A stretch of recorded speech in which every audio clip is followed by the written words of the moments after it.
Community members in Niagara Falls gathered in their cars for a community drive-by to bring special greetings to people living in the River Road retirement residence in the Falls.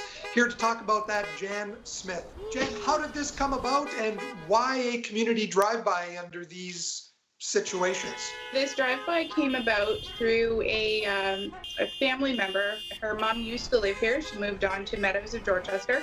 And Tammy was organizing such an event at Meadows and asked if it was something that I would like to do here at River Road. And of course, I jumped right on that and said, absolutely. We reached out to our MPP to make sure that we weren't going to be breaking any government mandates. We reached out to NRP.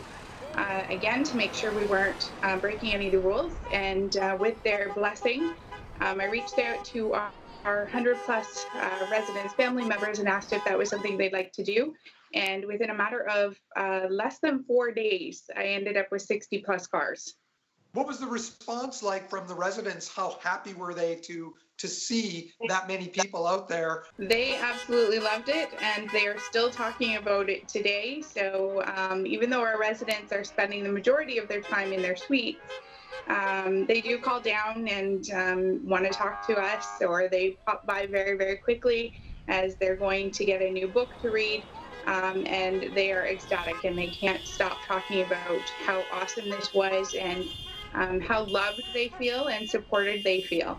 In general, it must be very difficult for a lot of the residents, I should say, to not be able to spend time with their families during COVID-19. How are they getting by on a day-to-day basis without that support?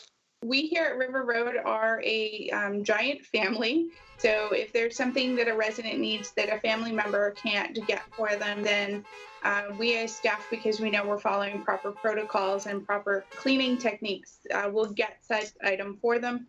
And in order to keep them connected with their families and their loved ones, we've initiated Skype video chatting, Facebook Messenger chatting, Zoom, Duo, and that's been a huge, huge thing for our residents. You know, other retirement homes have had some outbreaks, and River Road has been pretty immune to those outbreaks at this point in time. Were there things that you did right off the bat? I'd like to believe that we did a lot of things right off the bat.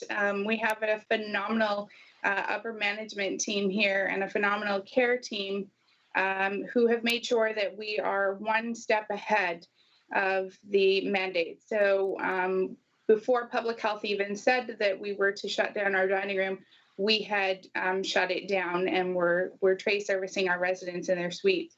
Prior to that, we had physically distanced all of our residents in the dining room. So we've tried to stay one step ahead. We don't have any outside care coming in at this point. All care is being provided by our team. We are not accepting any care packages in at this time.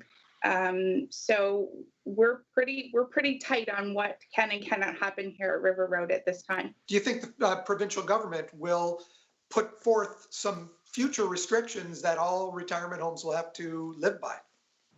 We are already mandated by the government through the Retirement Home Regulatory Authority for a lot of our policies and regulations that happen within a retirement home. So we are currently accountable to the government. So, but yeah, I mean, I can't see how we aren't going to come out of this pandemic without some major changes in everybody's life, yours, mine, where we work, how we eat, where we eat, how we do our groceries, all of that. Back to the drive-by, it's fantastic to be able to focus on something so positive during these difficult times. Right.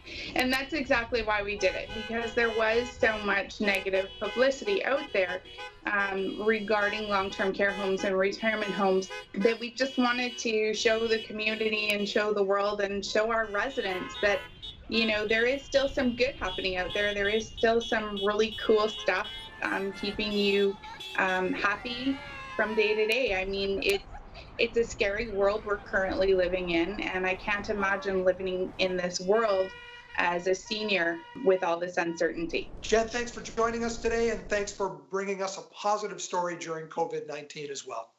No problem. Thank you for having me on. This was awesome.